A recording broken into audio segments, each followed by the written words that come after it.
Bos días.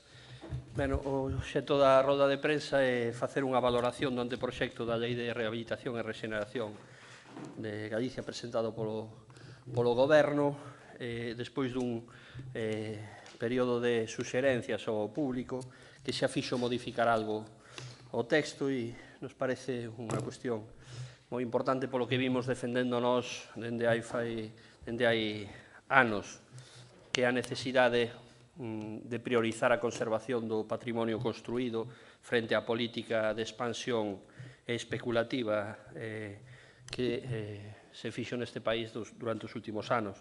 Quero lembrar, en principio, que decía eu mesmo durante o debate de aprobación da Lei do Solo 2-2016, a principios do ano 2016, hai menos de 2 anos.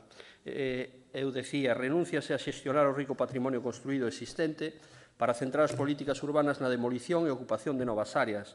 Apenas nesta lei se regula a rehabilitación da cidade existente. O núcleo central do modelo é a expansión urbana. A figura preeminente, lonxe de ser a rehabilitación e a rexeneración urbana, é unha vez máis a expansión, o que conducirá, se non se remedia, a volta da política urbanística especulativa, irracional e insostible, mentre se badeiran os centros das cidades. Nós votábamos de menos políticas para actuar dentro da cidade xa construída, dentro dos núcleos rurais xa construídos e prácticamente non se regulaba o que agora se pretende regular.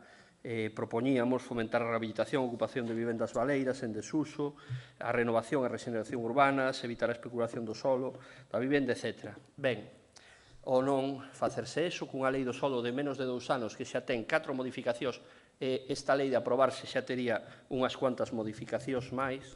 Por lo tanto, o que nós denunciamos en principio é unha lei máis para o xogo revolto, para o caos normativo. É unha lei que non ordena, revolve, remexe e estende a confusión normativa. Unha lei que propicia o xogo revolto e que non crea mellores condicións operativas. A falla de planificación normativa é obvia porque afecta esta lei a disposicións legais vixentes con menos de 2 anos. A Lei do Solo de Galicia, a Lei de Protección de Patrimonio de Galicia e tamén pola súa inadecuación en parte do seu contido. O Partido Popular comeza a cronificar unha mala práctica, a aprobar leis que derrogan parcialmente outras leis pola porta de atrás. É a extensión ordinaria da mala práctica das leis de acompañamento dos últimos 2 anos ou da Lei de Fomento de Iniciativas Empresariais, a Lei de Depredación, que xeneran moita confusión ao modificar moitos textos legislativos en leis que nada teñen que ver co corpo das leis que modifican.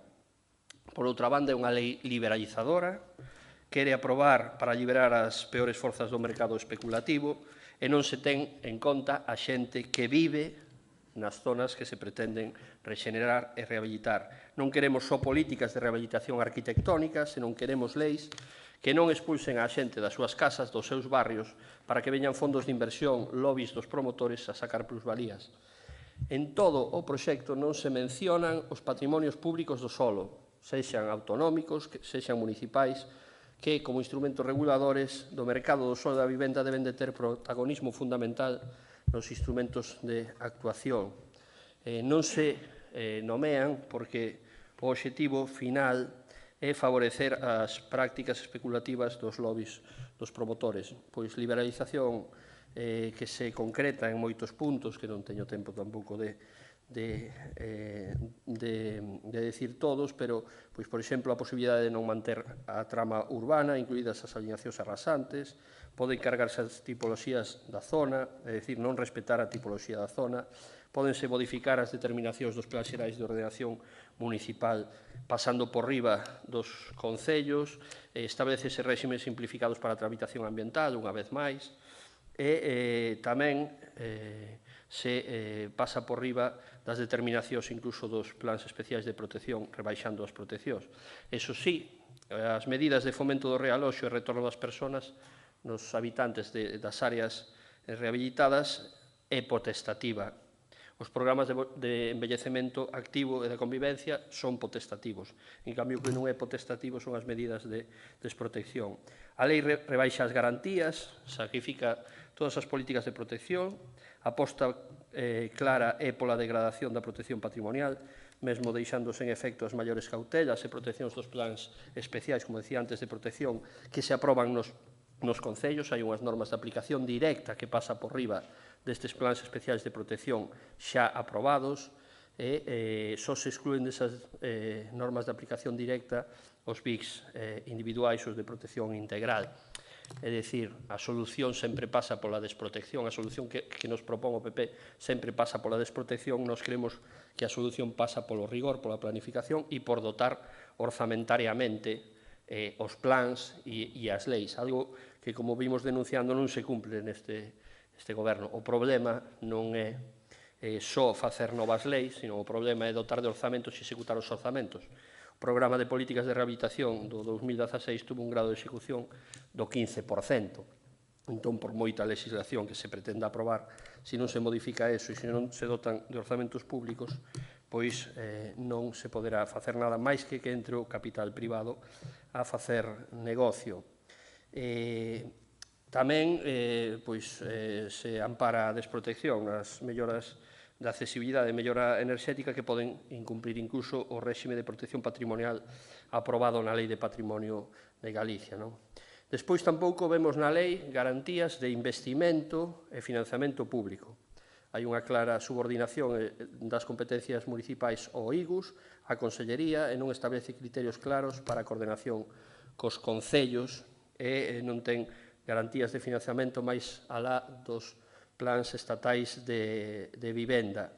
A maior parte das medidas de financiamento que aparecen na lei son potestativas para o IGUS e para a Xunta. Repítense, poderáse, poderíase, pero non hai nada clarificador ao respecto.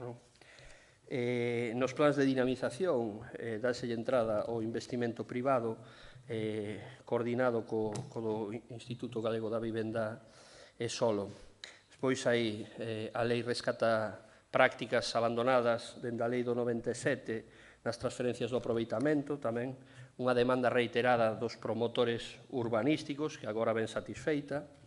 Despois crea un mercado gorentoso coa ruína dos núcleos rurais, xa que se regula a figura do núcleo rural en estado de abandono e crease un rexistro aos efectos da súa venta nos concellos, ou sea, os concellos como axentes inmobiliarios. Hai medidas de privatización do espacio público, como convertir o subsolo do solo público en aparcamentos privados, e hai un apartado especialmente preocupante, que é o apartado das expropiacións, que para nós ten un discutible axuste á legalidade, tanto no pago en especie do precio expropiatorio, incluso con un consentimento do propietario. Eso contradí o disposto na lei do solo de Galicia, contradí o disposto desa lei aprobada hai menos de 2 anos, e incluso contradí a legislación de expropiación forzosa. Ni siquiera a legislación básica estatal contempla e ampara tal cousa, que decir, incluso pago por especie, incluso aínda que non haxa consentimento do propietario. Hai un elemento que nos definimos como extorsionador, da minoración do 50% a prol da administración no contido do dereito da propiedade en caso de venta forzosa. É dicir, se non aceptas o convenio voluntario que ofrece a administración, amenazan cunha minoración dos dereitos do solo ata o 50%. É dicir, como decía antes, é unha lei que favorece a expulsión da xente dos núcleos e das zonas que se pretenden rexenerar para que quede o terreo expedito para a entrada dos promotores a sacar as plusvalías. Todas estas cuestións, evidentemente, non estaban nin propostas nin previstas na Lei de Vivenda de Galicia. Dentro das cuestións dubidosas de dubidosa legalidade, créase o canon de abandono. En cambio, non se atenden as reclamacións que vimos facendo dende En Marea para que a normativa estatal contemple o desenvolvemento normativo do recargo do IBI para vivendas abandonadas, que está aprobado dende 2004 na lei e non ten o desenvolvemento regulamentario. Por tanto, creemos que aí ten unha dubidosa legalidade, etc. Ben, e despois tamén transforma o IGUS nun instrumento disociado da súa finalidade básica, que é fomentar a vivenda de protección pública, a vivenda de promoción pública, converténdose nese xeito dun operador a máis do mercado inmobiliario. É dicir, modifícanse na disposición final terceira o artigo 96 da Lei de Vivenda para incluir a vivenda privada nas actuacións de rehabilitación do Instituto Galego de Vivenda e Solo. Na lei vixente só era as actuacións do Instituto Galego de Vivenda e Solo para vivendas de protección pública. Como nos parece lóxico, amplíase o réxime de adquisición directa de terreos de edificios polo IGUS, etc. É dicir, o IGUS pasa a ser un operador no mercado inmobiliario. En definitiva, e resumindo, é difícil de transmitir unha cuestión técnica en termos que poidamos entender todos, pero é unha lei que xenera máis confusión normativa en vez de simplificar, que demostra a falta de previsión do goberno galego, porque hai menos de 2 anos aprobou unha lei do solo que non contemplaba nada sobre a rehabilitación e a rexeneración urbanas, agora aproba isto, modifica moitos preceptos da Lei do Solo, da Lei de Patrimonio, e faino con un obxectivo claro, que é favorecer o abandono para que entre o capital privado a especular e a facer negocio.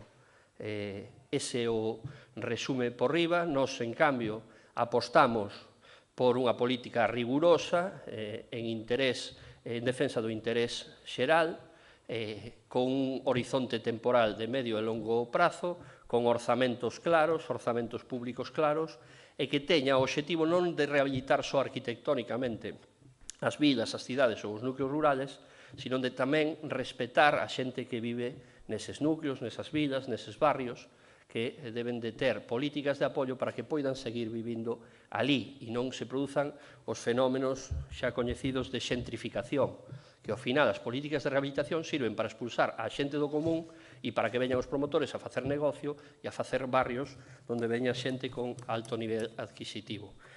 Hai un descoido moi importante das políticas sociais de integración da xente e, polo tanto, ao final, como sempre, o obxectivo é o negocio especulativo.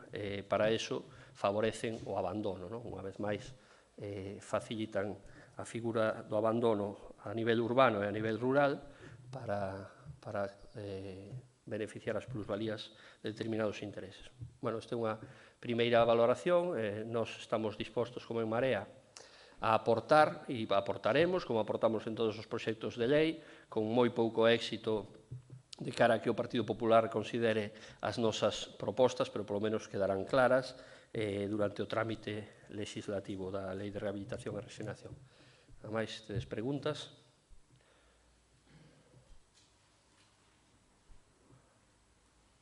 Ben.